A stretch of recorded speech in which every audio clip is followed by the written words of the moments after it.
he acquires a gun from Phil, because Phil can get hold of anything. Will you help me get rid of him? And works on a plan to set me up. I found this. What you doing? I think he feels that if he can set Jack up or try and frame him for a crime and get rid of him, then I think he feels that he'll be able to move back in with Tanya. Right, it's not loaded.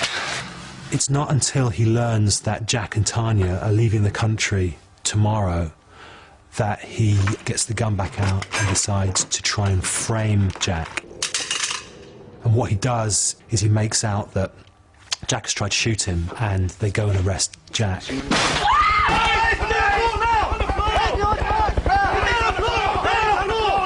Framing someone for attempted murder, as Max is trying to do in this modern world of forensics and DNA, it's just too big a leap, and it's not going to work for him. Jack Branning, good cop, bad cop.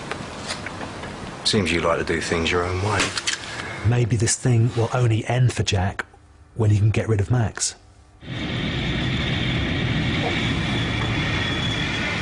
Jack takes Max to a dark place for a showdown. And what place is darker than a disused factory in Willesden, London, to film the brothers' final reckoning? He finds Max. He completely breaks him down. Clumsy. He wants to frighten Max. He wants to make him feel that he is going to really kill him. I think the police are going to be interested in this, aren't they? Further evidence of your demented, violent personality. First you beat me up the ass, then you kidnap me. They're going to throw the boogie in, mate. Ladies first.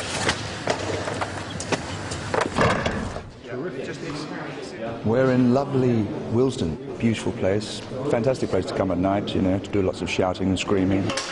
We've got all the cranes, we've got all the special bits, loads of little furry ferrets all over the place, and having fun, really. You're insane, you know that? Me? I'm not the one who's fabricated a load of evidence.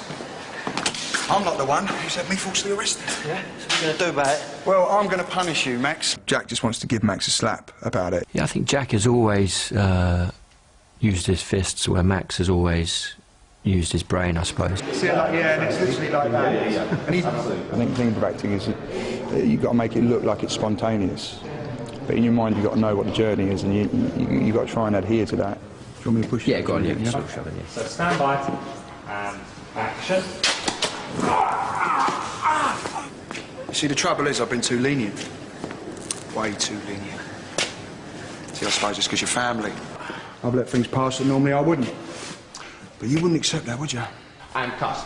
He will do what's necessary to get what he wants, and this is where we're at right now. It's kind of, he's being pushed and pushed and pushed. Ah, you have to keep pushing. What's it going to take to get through to you, Max? He's more ruthless, he's more violent, and in the end, Max is just a little tin pot insurance salesman that can't compete. I am with Tanya. I'm with your kids. And we're all leaving to start a new life, which you are going to have no part in. Do you understand? Nothing. It's good to get involved on big stuff like this, and you know, thankfully I'm working with Jake, who's great, and you know, we're going for it all the way through. The police haven't charged me, and they're not going to. I'm sure about that. Yes, I'm pretty Yes, positive. so what about the gun? They found a gun, Jack. It's got your prints all over it. Jack finally confronts him with the gun and really tries to get rid of him out of their lives. That gun. That's right, golden boy, a gun. You mean this gun? This one here. Because D.I. Turner, he was very supportive of my case.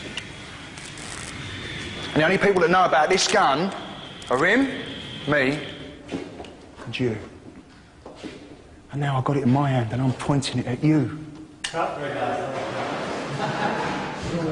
On that first position, guys, when let Jake do his walk backwards and forwards. Very long scene, very intricate scene, physically very arduous for the two guys.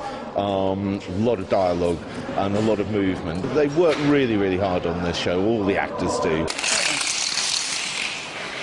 Well, that's your problem. It's got your prints on it. So with Max a broken man, it appears that victory has gone to Jack. Or has it? As much as he thinks he's beating his brother, he's not, because every step of their progression out, it's halted, it's stopped. You know, he does something and it just culminates with him getting run over. After all that has happened between brothers Branning, could Jack really be responsible for his siblings' strife? I'm #1 suspect, aren't I? I mean, it's ridiculous. There are many reasons why he could be perceived as being a suspect. There's been fights. The house, me taking the kids off, badgering him with all these different things, and, you know, anybody reading that is going to go, yeah, it's definitely him.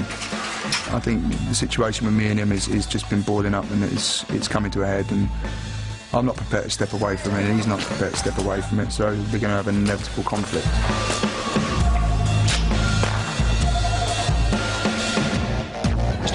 Jack isn't the first bent cop to cause a stir on the square. Back in the early 90s, Eddie Royal's ex-cop demeanour drew him enemies from all sides. And EastEnders sitting room Sherlocks had another case to sleuth. Eddie Royal was a bit of a shock to the system for the residents of Albert Square, actually. Eddie came along, he was a very different sort of landlord. So he didn't really have that many friends on the square. Yeah, well, let's face it, Mark.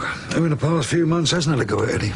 Eddie Royal might not have had many friends, but what he did have was a lot of enemies. Yeah, Eddie had been putting himself about a bit on the square. So how about him? About what? Me. You could do worse. He'd been chatting up Sharon at the time, was married to Grant. No, Grant! No! And, you know, you don't do that to a Mitchell. With an enemy lurking, Eddie Royal took Rowley for one last ill-advised walk, and EastEnders had another whodunit to solve. Yeah, it was Dot that found the body of Eddie Royal. And told the police she'd seen a young black guy running away from the scene of the murder. Hence the fact that they went after Clyde Tavernier. Clyde was a boxer, and Eddie had suggested that Clyde throw his next fight, and they both made a killing out of it. I just thought that you'd rather drop the fight rather than throw it away. And who's talking about throwing a fight? Well, that's the choice, and it's a choice I ought not to be giving you. Clyde was kind of appalled by the idea. He was an athlete, and you know, to him it was about victory, and you should always play fair. Then if I was you, I'd tell them to find someone else to do their dirty work. Despite Clyde having a long-held grudge against the former boy in blue, there was also an old friend back in the square who was never far from the police's thoughts. Nasty Nick. Nick Cotton, on the night of Eddie's murder, had been in what I imagine is kind of Wolfer's equivalent of the Priory, probably. He was in cold turkey. He was locked up in his bedroom by Dot, who was, you know, praying for him, praying for his salvation from his heroin addiction. So, you know, he didn't really look like he, you know, had the wherewithal at the time to be going out and killing anybody. Unbeknown to them, he concealed a knife in his sock, which he used to escape. Nick. And of course, by the time he got down the drain pipe into the square, he was desperate to get a fix. Unfortunately, the first person he saw was Eddie Royal, and he stabbed him to death. Nick's body count went up to 2. It's murder all the way with Nick in the end, isn't it? He really doesn't care, does he? Clyde was a case of being in the wrong place at the wrong time, namely stood over the dead body in the middle of the square. Nick, being the good lad that he is, basically told the police, oh yeah, I saw Clyde, yeah, he had the knife, saw him stab it, saw him do it. Nick, who was it? It was Clyde Tavernier. You're quite sure? The light was on his face. It was him, all right.